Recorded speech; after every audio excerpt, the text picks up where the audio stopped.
Welcome to another episode of That's Right with Chris Voss, and I am Chris Voss. And today, I have the pleasure of talking with Ken Sterling. Ken, welcome. Thank you, Chris. Thanks Great for being to be here today. Awesome. All right, is it a ridiculous idea for you to share with our viewers a little bit about your business and your journey? Sure. I'll start with the journey. It's a little unconventional, a little circuitous. A lot of people look at me or they look at my profile, USC lawyer, USC professor, deal maker, and they don't know that I grew up on the streets of New York. I was homeless at times. My old man was in and out of prison, and my mom struggled a lot to, keep us alive. So I adapted a lot, dealt with a lot of nefarious people coming up, and then we came out here to LA. And same thing out here. And so I developed these street smarts that really serve me today. And then what I scaffolded on top of those street smarts was getting an MBA, going to law school, and being a deal maker, not a deal breaker. Okay. All right. So who are your clients? What are the common challenges they're facing that you're helping them solve? So on the law firm side, I'm a principal at Sterling Media Law, and we're at the intersection of media, technology, entertainment, and business, and how that all comes together. So we've got big brands, we've got big people that you read about in People magazine that we're doing deals for.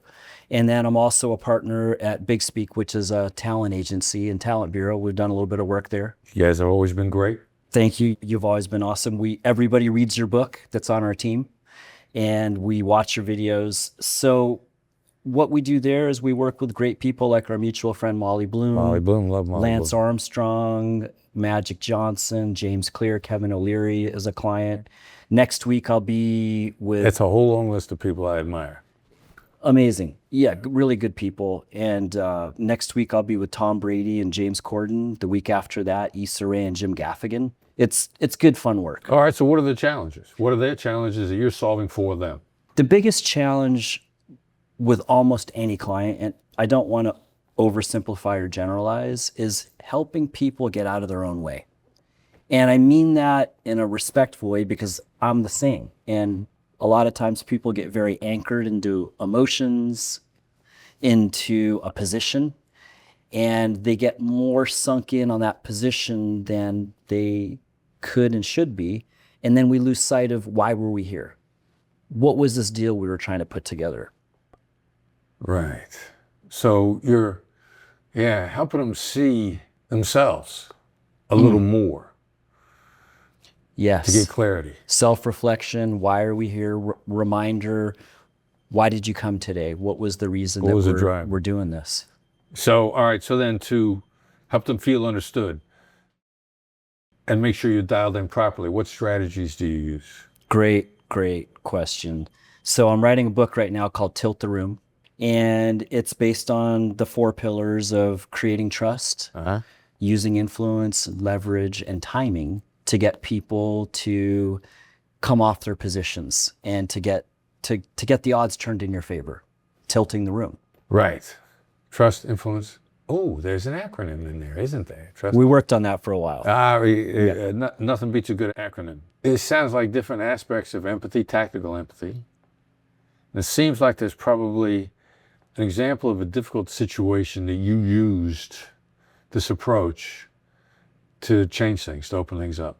There's a lot of, I could talk about deals, and I think deals is a part of what we do, what you do kind of in our profession.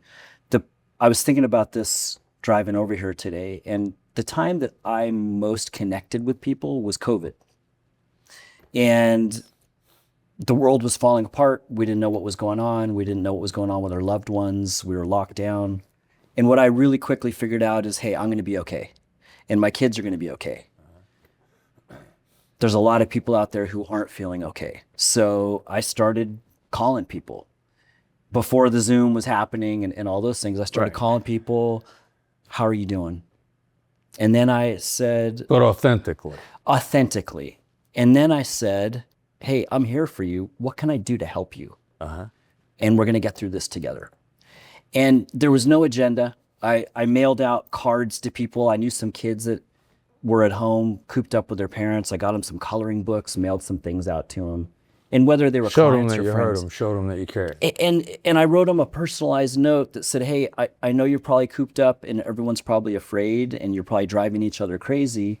Like, whether you're there with your kid or your beta fish, here's some drawing. And then we got together with a guy who does cartoon drawing, and then we did a cartoon drawing Zoom thing. And there was no ask, there was no give to get. It was just genuine. I'm here for you. I care about you. How can I help? Yeah. Beautiful. And then if something comes as a result, that's a side benefit. It is. But it's not the objective. For me, it never is. I'm a connector. Yeah. And I'm a giver. A lot of my clients call me the wolf. And, wolves are pack animals. They look after the pack.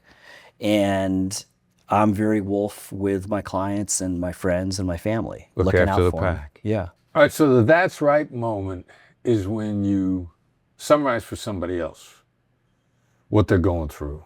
Often when they're stuck, you can't get them to make a decision.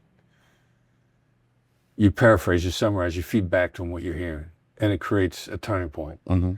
Is it ridiculous to think that you got a couple stories around that kind of a moment?